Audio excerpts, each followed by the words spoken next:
ॐ भूर्भुवः स्वः तत्सवितुर्वरेण्यं भर्गो देवस्य धीमहि धियो यो नः प्रचोदयात्। ओम शांति शांति शांति। मेरे प्रिय दोस्तों, मैं भगवान श्री राम नाम महर्षि की बातचीत का हिंदी श्रृंखला का शुरुआत कर रहा हूँ। ये इस श्रृंखला का प्रथम वीडियो है। महर्षि की बातचीत के 4 साल का रिकॉर्ड जो है वो उनकी पूर्ण जो उपदेश हैं, उनकी जो शिक्षाएं हैं, सब कुछ इसमें आ जाता है। ये पहला वीडियो 15 मई 1935 की बातचीत से शुरू होता है। एक सन्यासी अपनी शंका का समाधान करने का प्रयास कर रहा है। प्रश्न पूछ रहा है महर्षि से, यह अनुभूति कैसे हो कि सारा जगत ही ब्रह्मा है। महर्षि, यदि तुम्हारी दृष्टि ज्ञानमयी हो जाए तो तुम्हें समग्र संसार ब्रह्म भासित होगा। ब्रह्म ज्ञान के बिना तुमको ब्रह्म के सर्वव्यापक तत्व का अनुभव कैसे हो सकता है। It means to know that everything in this universe is Brahma himself. This can be only known by a person who has achieved self-realization. A self-realized person can know this reality. Until unless the person is self-realized, he cannot understand this subtle तत्व। दूसरा question, किसी व्यक्ति ने इंद्रिया अनुभूति के संबंध में प्रश्न पूछा।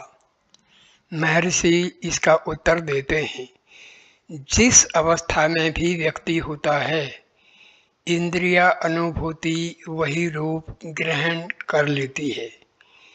इसकी वास्तविकता इस प्रकार है कि जागृत अवस्था में स्थूल शरीर स्थूल नाम रूपों की अनुभूति करता है। स्वप्न में सूक्ष्म शरीर काल्पनिक सृष्टि तथा उसके विविध नाम रूपों की अनुभूति करता है। सुषुप्ति में देह का भान नष्ट हो जाने से वहाँ कोई अनुभूति नहीं होती। इसी प्रकार गुणातीत अवस्था में ब्रह्म से एक तव का भान मानव का अखिल जगत से तादात्म्य करा देता है तथा वहाँ उसकी आत्मा के अतिरिक्त कुछ भी नहीं रहता है। प्रश्न, आनंद की अनुभूति के संबंध में एक प्रश्न किया गया। महर्षि इसका उत्तर देते हैं, यदि कोई व्यक्ति यह माने कि उसकी प्रसन्नता का हेतु बाहर के साधनों एवं पदार्थों की प्राप्ति में है, तो यह निष्कर्ष निकलता है कि वह प्रसन्नता संपत्ति की वृद्धि तथा हवास मीन्स नुकसान से अनुपाततः बढ़ती अथवा कम होनी चाहिए। इसी तरह से उसकी संपत्ति के रहित होने की अवस्था में उसके आनंद की समाप्ति हो जानी चाहिए। मनुष्य का वास्तविक अनुभव क्या है? क्या उससे उक्त तर्क की पुष्टि होती है? गहरी निद्रा में मनुष्य के पास कोई भी संपत्ति नहीं होती, यहाँ तक कि उसे अपनी स्वयं की देह का भी भान नहीं होता। किंतु तब आनंद शून्यता के स्थान पर वह बड़े आनंद का अनुभव करता है। प्रत्येक व्यक्ति प्रगाढ़ निद्रा की इच्छा करता है। इससे यह सिद्ध हुआ कि आनंद मनुष्य के अंदर की वस्तु है। वह आनंद किसी बाहरी वस्तु पर निर्भर नहीं है। शुद्ध आनंद के भंडार की प्राप्ति के लिए अपनी आत्मा का साक्षात्कार परम आवश्यक है। एक शिक्षित नवयुवक ने प्रश्न किया, ये चौथी बातचीत है, आप कैसे कहते हैं कि हृदय दाईं ओर स्थित है, जबकि जीव विज्ञान के विद्वानों ने उसको बाईं ओर पाया है। युवक ने इसका प्रमाण मांगा। महर्षि इसका उत्तर देते हैं, ऐसा ही है। हृदय का स्थूल अंग बाईं ओर है। बायोलॉजिकल जो लिम्ब है, that is heart, biological heart is on the left side and the spiritual heart is on the right side. इसका निषेध नहीं है, पर मैं जिस हृदय की बात कर रहा हूँ वह सूक्ष्म हृदय है तथा वह दाईं ओर ही है। यह मेरा अनुभव है। मुझे किसी प्रमाण की आवश्यकता नहीं है। फिर भी तुम मलयालम भाषा के एक आयुर्वेद के ग्रंथ में तथा सीता उपनिषद में प्रमाण ढूंढ सकते हो। महर्षि ने उपनिषद का मंत्र दिखा दिया तथा आयुर्वेद की पुस्तक का श्लोक उद्धृत कर दिया। As per Maharishi, there are two types of hearts. One is biological heart, which helps in blood circulation and all, and other is spiritual heart. And at different places, Maharishi has explained that in the actual sense, there is no spiritual heart at all. Our self, heart, Brahma, they are all the same. Whether you say Brahma, whether you say Atma, or you say spiritual heart. In Sanskrit, it is called Hridaya. It is the same thing. There is no difference. So, as Brahma is infinite, Atma is infinite, so spiritual heart is also equally infinite. So an infinite aspect cannot be accommodated in this small body. So we have to understand, just for explanation, so that people can understand easily, the conception of spiritual heart is given. Otherwise, in the actual sense, this spiritual heart is nothing but our real self or Brahma. पांचवी बातचीत। Shri M Friedman एक engineer ने अनुग्रह पर अपने विचार प्रकट किए। नमक की गुड़िया यदि सागर में डुबकी लगाए तो एक बरसाती कोट भी उसको सुरक्षित नहीं रख पाएगा। उपमा बहुत उपयुक्त थी तथा इसकी काफ़ी प्रशंसा की गई। महर्षि ने कहा, देहि तो वह बरसाती है।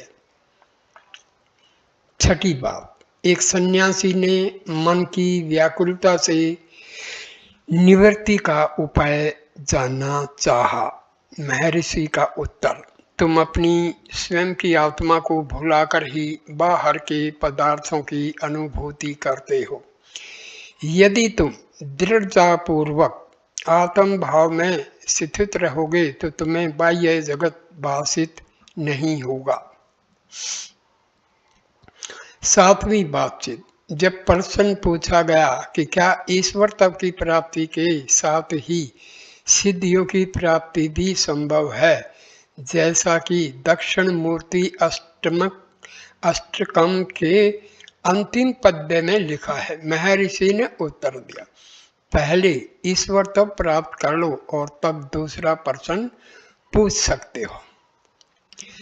See, many times Maharshi used to put a counter question because the spiritual,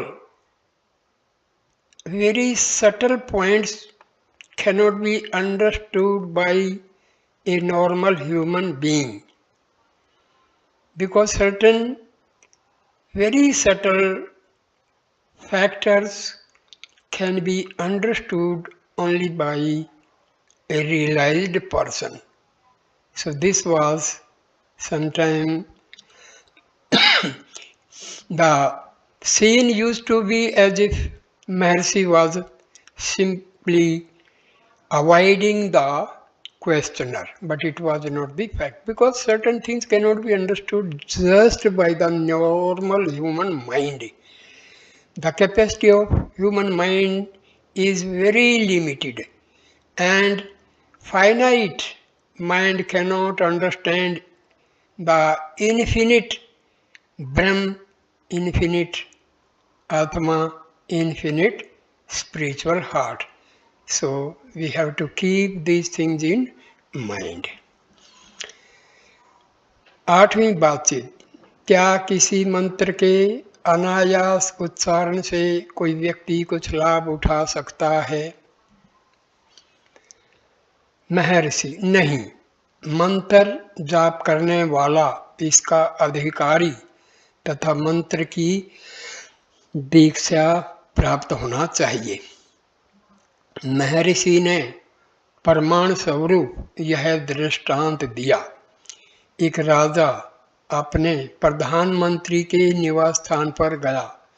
राजा को सूचना दी गई कि प्रधानमंत्री मंत्र के जाप में व्यस्त हैं। प्रतीक्षा करने के उपरांत प्रधानमंत्री के उपस्थित होने पर राजा ने जाप के संबंध में अपनी जिज्ञासा प्रकट की। प्रधानमंत्री ने सूचित किया कि मैं सर्वोत्कृष्ट मंत्र गायत्री का जाप कर रहा था। राजा ने प्रधानमंत्री से मंत्र की दीक्षा लेने की इच्छा प्रकट की, परंतु प्रधानमंत्री ने राजा को दीक्षा देने में अपनी असमर्थता बताई। तदुपरांत राजा ने अन्य किसी व्यक्ति से गायत्री मंत्र जान लिया तथा मंत्री के मिलने पर उसके समक्ष गायत्री मंत्र उच्चारण कर मंत्र की शुद्धता के संबंध में जानना चाहा। मंत्री ने कहा कि मंत्र शुद्ध होते हुए भी उन्हें स्वयं यह बात भी कहने का अधिकार नहीं है। जब उसका कारण बताने का आग्रह किया गया तब मंत्री ने समीप खड़े एक सेवक को बुलाकर राजा को कैद कर लेने का आदेश दिया।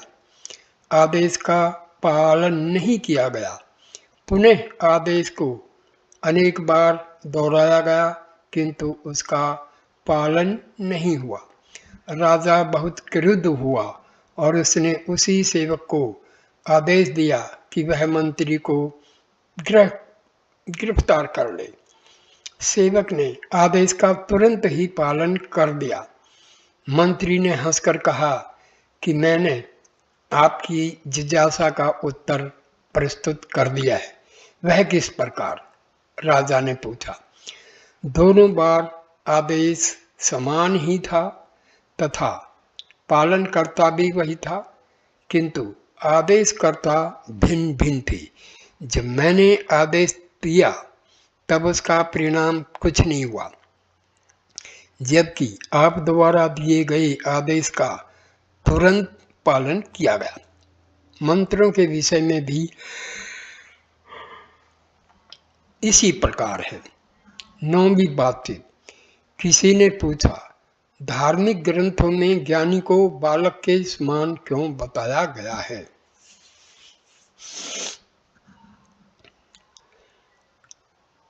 The meaning of this question is why the child and a realized person, they are equal. They are on the same level. महर्षि इसका उत्तर देते हैं, एक प्रकार से बालक तथा संत ज्ञानी समान ही हैं। बालक को बाह्य जगत की घटनाओं से तभी तक संबंध है जब तक कि घटनाएं घट रही हैं। घटनाओं के समाप्त होते ही बालक उनका विचार नहीं करता। इससे यह स्पष्ट है कि घटनाएं बालक पर कोई प्रभाव नहीं छोड़ती तथा मानसिक रूप से वह उनसे प्रभावित नहीं होता। ज्ञानी के साथ भी ऐसा ही है। 10वीं बातचीत। एक सज्जन ने प्रश्न किया कि महर्षि के निर्देशों के अनुसार उनकी पुस्तक सत्य निर्देशन पद्य 9 पूरक में अंकित पद्धति से आत्म साक्षात्कार किस प्रकार किया जाए। सारी कठिनाई मन को वश में करने की थी। महर्षि का उत्तर, यह प्राणायाम द्वारा संभव है। यदि तुम बिना दूसरे की सहायता के स्वयं ही प्राणायाम का अभ्यास करो तो मन वश में हो जाएगा एवं किसी सत्य पुरुष के सानिध्य में भी मन स्वाभाविक ही उनके प्रभाव से वश में हो जाता है। ज्ञानी के संग सत्संग की यही महानता है।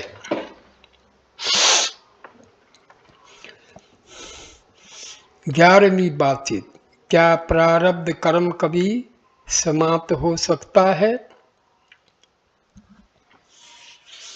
महर्षि इसका उत्तर देते हैं, कर्मों में ही उनके नाश के बीज विद्यमान रहते हैं।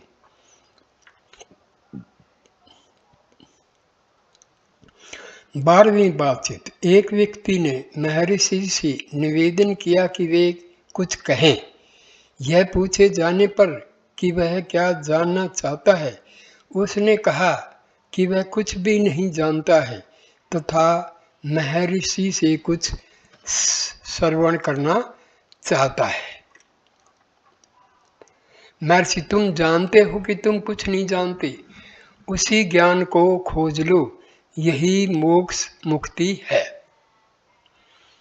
6 जनवरी 1935। 13वीं बातचीत। एक अंग्रेज महिला श्रीमती M.A. पिगाट, जिन्होंने गुप्त भारत की खोज पढ़ रखा था, महर्षि के दर्शनार्थ आई। दुभाषिए का कार्य करने के लिए एक शिष्य का प्रबंध किया गया। उस समय हाल में बहुत से दर्शनार्थी उपस्थित थे, जिनमें बच्चों सहित कुछ स्त्रियां भी थीं। हाल में शोरगुल हो रहा था। अंततः शांति स्थापित हो गई। अचानक महर्षि, जो शून्य में देखते हुए प्रतीत होते थे, धीमे स्वर में बोलते हुए सुने गए। बंदर दरवाजे में तब एक शिशु का पता लगा, जिसकी माता को द्वार के उस ओर बैठे होने से उसकी जानकारी नहीं थी तथा एक विशाल वानर पिछले पैरों पर खड़ा होकर बालक को दोनों हाथों से प्यार से थपथपा रहा था, पर किंचित भी उसे क्षति नहीं पहुंचा रहा था। महर्षि के समक्ष दोनों ही एक दूसरे से प्रेम का व्यवहार कर रहे थे। महर्षि के शब्दों को सुनकर बंदर सीधा उछलकर गायब हो गया। इस घटना ने अंग्रेज महिला को बहुत प्रभावित किया। 7 जनवरी 1935 श्रीमती पिगाट का प्रथम प्रश्न था, क्या साक्षात्कार के लिए गुरु की आवश्यकता है?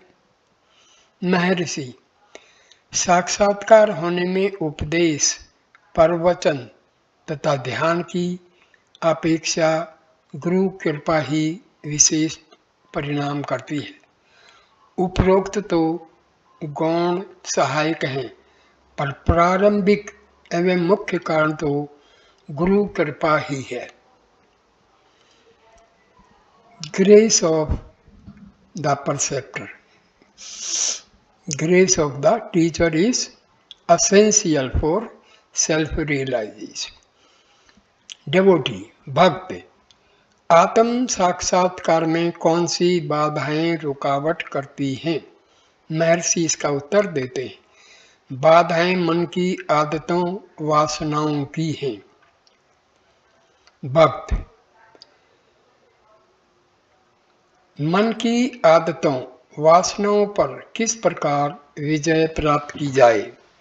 महर्षि इसका उत्तर देते हैं, आत्म साक्षात्कार द्वारा। भक्त का प्रश्न, यह तो एक दूषित चक्कर हुआ।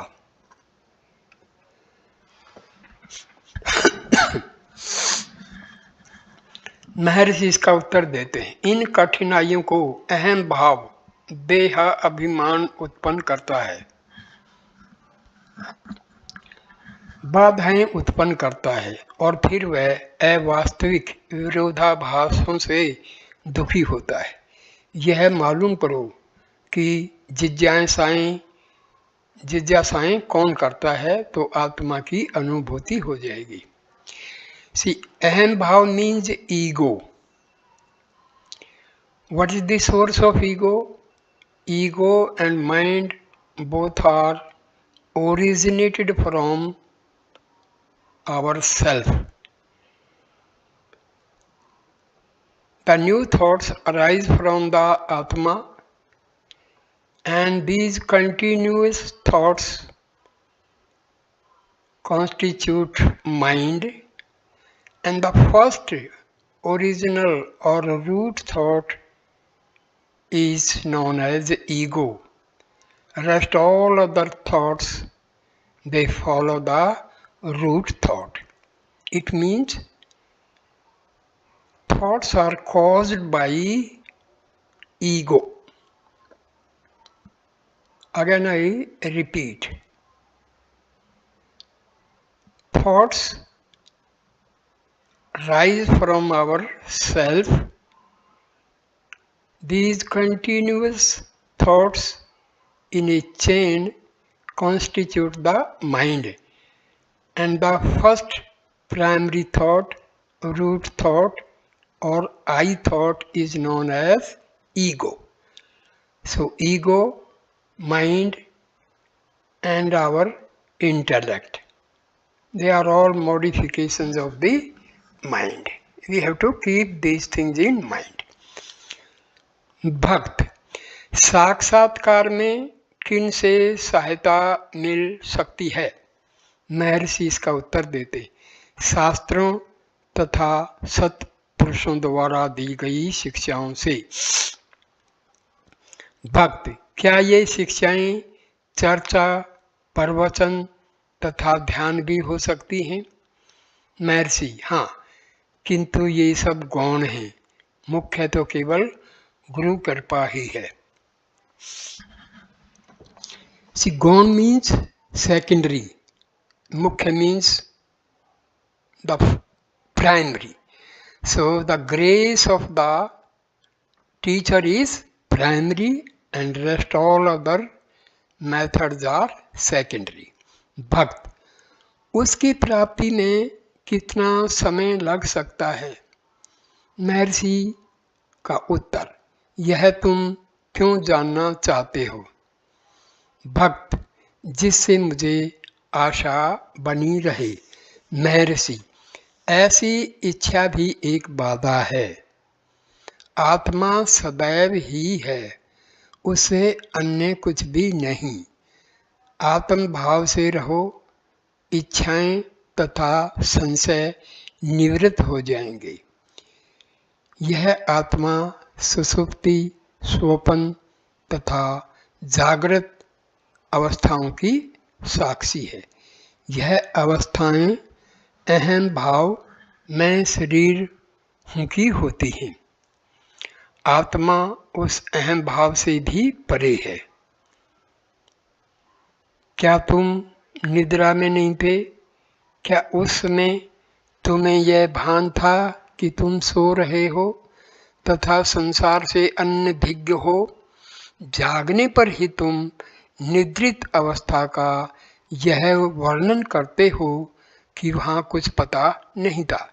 इसलिए निद्रा तथा जागृत दोनों अवस्थाओं में एक ही चेतन है। यदि तुम जागृत अवस्था के चेतन को समझ लोगे तो तुम तीनों अवस्थाओं में साक्षी रूप चेतन को जान लोगे। निद्रा के चेतन के अनुसंधान से भी उक्त चेतन की प्राप्ति हो जाएगी। भक्त, उस अवस्था में तो मुझे निद्रा आ घेरती है। महर्षि, कोई हानि नहीं। भक्त, वह तो शून्यता ही है। महर्षि, शून्यता किसके लिए? इसे मालूम करो। अपने स्वयं का निषेध तुम कभी नहीं कर सकते। आत्मा सर्वत्र है तथा सब अवस्थाओं में विद्यमान रहती है। भक्त, क्या मुझे निद्रित की भांति रहते हुए भी सचेत रहने का प्रयास करना चाहिए? महर्षि, हाँ, सचेत रहना ही जागृत अवस्था है। अतः उक्त अवस्था निद्रा की न होकर निद्रा रहित निद्रा की होगी। किंतु यदि तुम विचारों के वशीभूत हो गए तो तुमको भटकाकर भूल भलैया में फंसा देंगे। भक्त, तुम मुझे लौटकर अपने विचारों के मूल स्रोत की खोज करनी चाहिए। महर्षि, निश्चय ही। इस प्रक्रिया से विचार लुप्त हो जाएंगे तथा केवल आत्मा ही रह जाएगी। वास्तव में आत्मा में कोई आंतर अथवा बाह्य नहीं है। ये भी अहम से ही उदय होते हैं। आत्मा शुद्ध एवं पूर्ण है। भक्त, यह तो केवल बुद्धि से समझ में आ गया। क्या बुद्धि साक्षात्कार में सहायक नहीं होगी? महर्षि, हाँ, किसी अवस्था तक तो होती है। फिर भी यह जानना होगा कि आत्मा बुद्धि से भी परे है तथा आत्मा तक पहुंचने के लिए स्वयं बुद्धि को भी लोप होना पड़ेगा। लोप means it has to vanish. भक्त, क्या मुझे साक्षात्कार होने से अन्य व्यक्ति भी लाभान्वित होंगे? महर्षि, हाँ, अवश्य होंगे। यही सर्वोत्कृष्ट परोपकार है। किंतु लाभ पहुंचाने के लिए अन्य कोई है ही नहीं। आत्मज्ञानी आत्मा को उसी प्रकार देखता है जिस प्रकार एक सवर्णकार भिन्न भिन्न आभूषणों में केवल सवर्ण का मूल्य ही आंकता है। जब तक तुम स्वयं को देह से एक तव किए हुए हो तभी तक रूप एवं आकार विद्यमान है, परंतु देहाभास से परे होते ही तुम्हारे शरीर भाव के साथ साथ अन्य भी लुप्त हो जाते हैं। See, identification with the body is the main obstacle in the path of self-realization. That is the biggest hurdle. We almost all identify ourselves with the body forgetting Atma. And this is the biggest hurdle in the path of spirituality.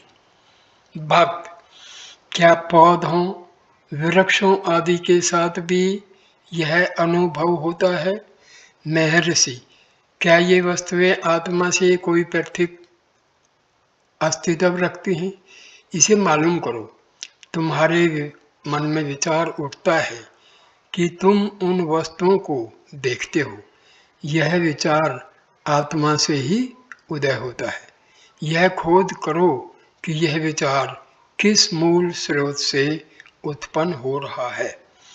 इस प्रकार विचारों का उठना बंद हो जाएगा तथा केवल आत्मा रह जाएगी। भक्त, मैं सिद्धांत रूप से ही समझ पाया हूँ, किंतु विचार परवा तो चल ही रहा है। महर्षि, हाँ, यह सब चलचित्र के खेल की भांति है। वहाँ पर्दे पर प्रकाश विद्यमान है तथा चलती छायाएं दर्शकों को नाट्य क्रिया के रूप में प्रभावित करती रहती हैं। यदि उक्त फिल्म में दर्शक समूह भी दिखाया जाए तो भी इसी प्रकार प्रभाव पड़ेगा। तब दृष्टा तथा दृश्य दोनों ही पर्दे पर रहेंगे। इस दृष्टांत को स्वयं पर घटाकर देखो। तुम पर्दा हो। आत्मा ने अहम को जन्म दिया है।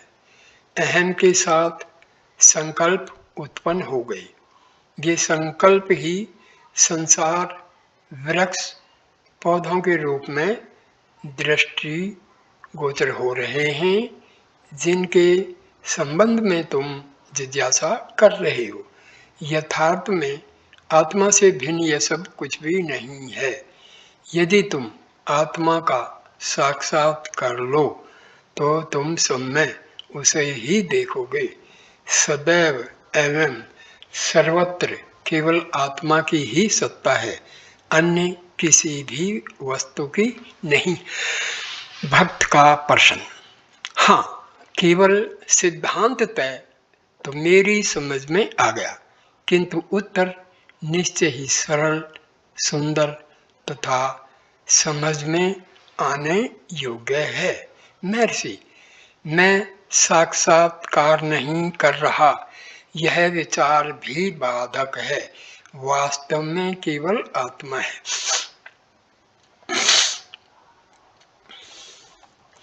8 जनवरी 1935।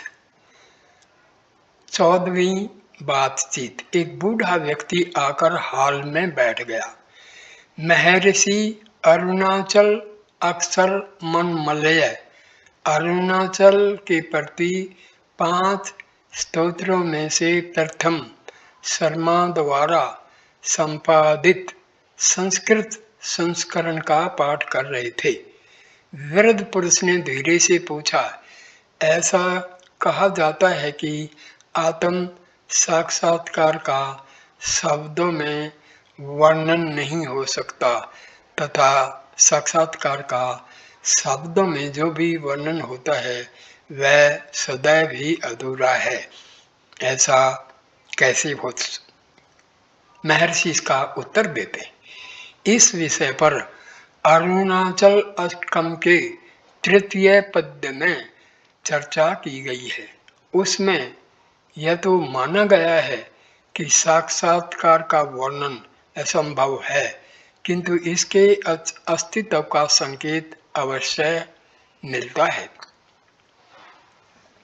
इसके तुरंत पश्चात उस व्यक्ति में भावावेश के चिन्ह दृष्टि गोचर हुए। उसकी श्वास प्रक्रिया गहरी एवं भारी हो गई तथा उसने नम्रता पूर्वक भूमि पर साष्टांग दंडवत प्रणाम किया एवं 1-2 मिनट पश्चात ही उठ पाया। कुछ समय तक शांत रहकर वह चला गया। स्पष्ट है, उस व्यक्ति को ज्ञान के प्रकाश का कुछ न कुछ अनुभव अवश्य ही प्राप्त हुआ था। वह महर्षि से उसकी पुष्टि कराने आया था। महर्षि ने ठीक प्रकार से उसका समाधान किया। अपने अनुभव की पुष्टि पाकर तथा इसे ईश्वरीय निर्देश समझ उसने अपनी भावपूर्ण कृतज्ञता प्रकट की थी। 15वीं बातचीत। उपनिषद के एक वाक्य सर्वोत्तम सत्ता ब्रह्म सूक्ष्म से भी सूक्ष्म एवं संसार की बड़ी से बड़ी वस्तु से भी बड़ा है का क्या अर्थ है?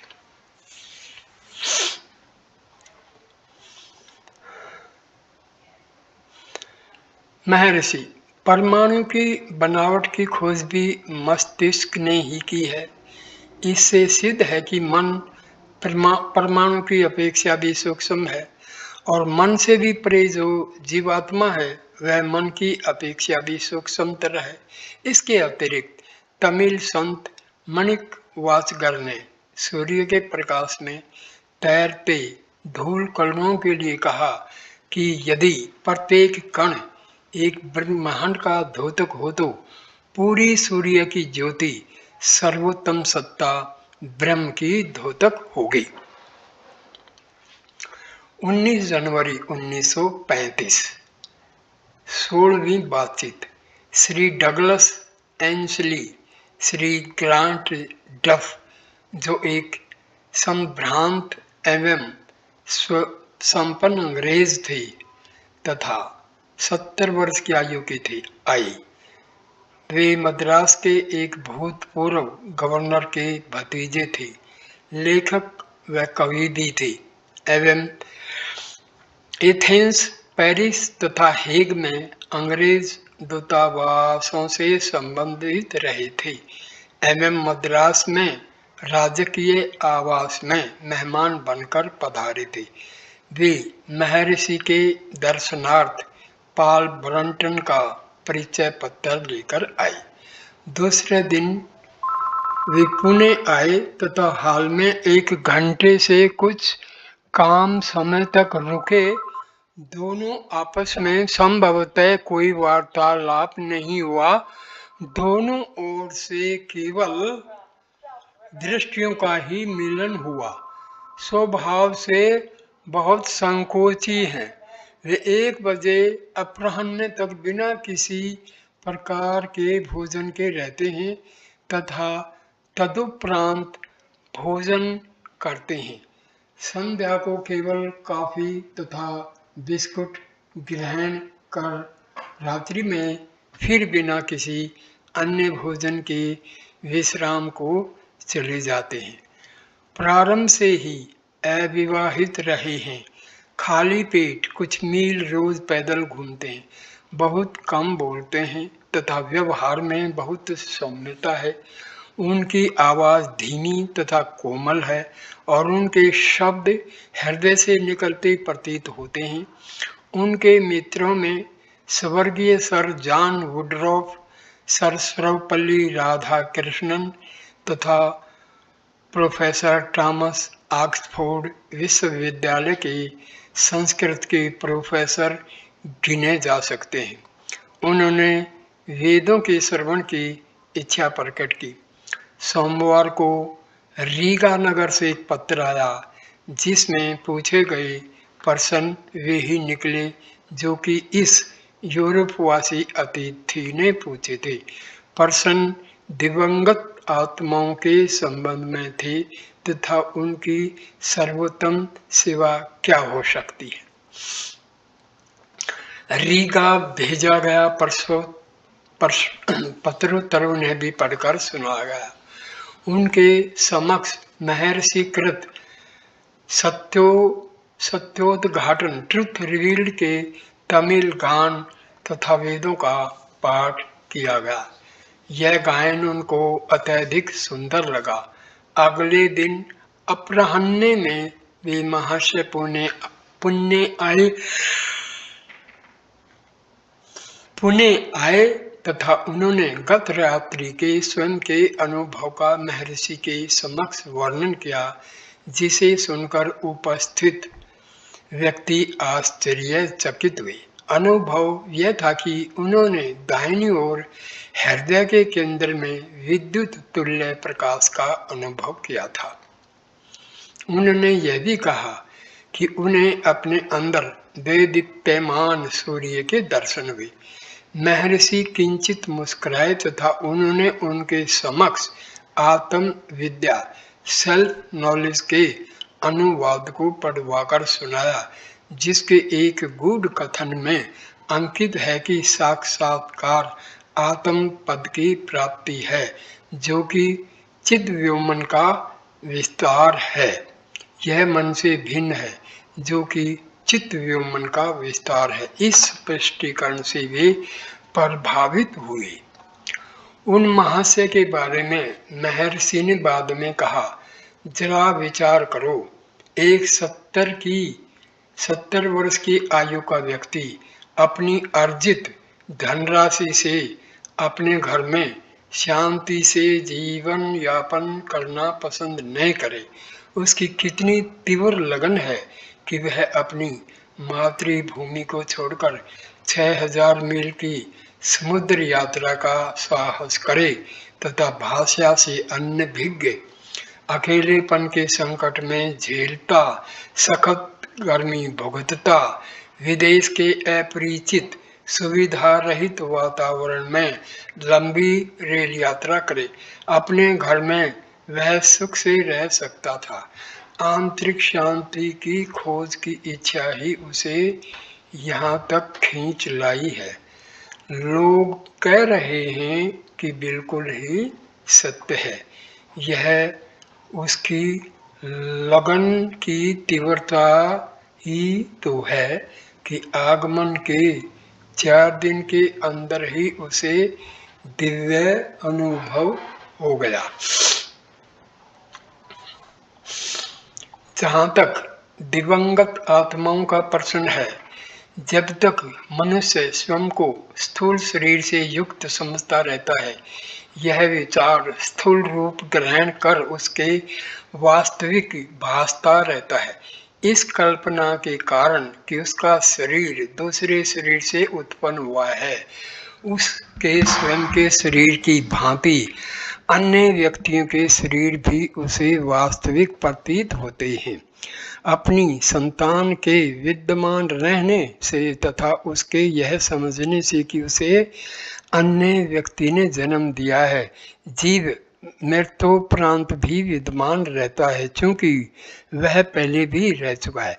इन परिस्थितियों में परलोक भी सत्य तथा उनके लिए प्रार्थना करने से दिवंगत आत्माओं का उपकार होता है। इसके अतिरिक्त यदि दूसरे प्रकार से विचार करें तो एकमात्र सत्य आत्मा ही है जिससे अहम उत्पन्न होता है, जिसमें कि पूर्व जन्म कृत संस्कारों के बीज संग्रहित होते हैं। अहम भाव, संस्कार वृत्ति तथा भौतिक इंद्रियों को आत्मा ही प्रकाशित करता है। इस कारण से इंद्रियों की ही संस्कार वृत्ति ही जगत रूप में भाषित होती है तथा उसके अहम को भी ऐसा ही प्रतीत होता है, जो कि आत्मा का ही प्रकाश है। अहम स्वयं आत्मा को भूलकर शरीर को ही अपना अस्तित्व मानता है तथा इस असावधानी का परिणाम है अज्ञान, अंधकार एवं वर्तमान जीवन के कष्ट क्लेश। आत्मा से अहम की उत्पत्ति तथा अपने वास्तविक स्वरूप की विस्मृति ही जन्म है। इस प्रकार यह कहा जा सकता है कि व्यक्ति का जन्म उसकी माता की मृत्यु का कारण बनता है। अपनी माँ को पुनः प्राप्त करने की वर्तमान आकांक्षा वास्तव में आत्मा की पुनः प्राप्ति की आकांक्षा है, जो स्वयं की प्राप्ति अपने मिथ्या अहम की मृत्यु से भिन्न नहीं है। यह स्वयं को मातृ चरणों में समर्पण करना है, जिसे कि वह अमर रहे। तदुपरांत महर्षि ने योग वासिष्ठ के तमिल संस्करण में से दीर्घ तपसी का प्रसंग पढ़कर सुनाया, जिसके पुण्य एवं पाप नामक 2 पुत्र थे। माता पिता की मृत्यु हो जाने पर छोटी संतान शोकातुर हुई, जिसे कि उसके बड़े भाई ने सांत्वना देते हुए समझाया, हमारे माता पिता की मृत्यु का शोक क्यों करते हो? मैं बताता हूँ वे कहाँ हैं। वे केवल हम में ही हैं तथा वे हम ही हैं। जिस प्रकार सरिता की धारा पाषाण, गड्ढे, बालुका तथा ऊंची नीची भूमि पर होकर बहते हुए भी अप्रभावित रहती है, सुख दुख जन्म मृत्यु तो अहम भाव के मृग जल में भासित हो रही जल की धारा पर लहरें मात्र हैं। एकमात्र सत्य तो आत्मा ही है, जिससे अहम उदय हुआ तथा जो संकल्पों के प्रवाह से सृष्टि के रूप में प्रकट होती, जहाँ माता पिता मित्र एवं सुहृद उत्पत्ति तथा विनाश को प्राप्त होते हैं। वे और कुछ नहीं, केवल आत्मा का ही प्रकाश है और इस प्रकार किसी के माता पिता आत्मा से पृथक नहीं। इस कारण शोक निरर्थक है, यह जान लो, इसकी अनुभूति कर लो और प्रसन्न रहो। मैं इस वीडियो को यहीं पर विराम देता हूँ। अगला वीडियो नंबर 2 शुरू करूँगा 24 जनवरी 1935 की 17वीं बातचीत। दोस्तों, ये वीडियो देखने के लिए आपका धन्यवाद। आप कृपा करके इस वीडियो को ज़्यादा से ज़्यादा लोगों के साथ शेयर कीजिए, लाइक कीजिए और इस पर कमेंट भी आप कर सकते हैं तथा चैनल को सब्सक्राइब कीजिए। आपका धन्यवाद। नमस्कार मेरे प्यारे दोस्तों, नमस्कार।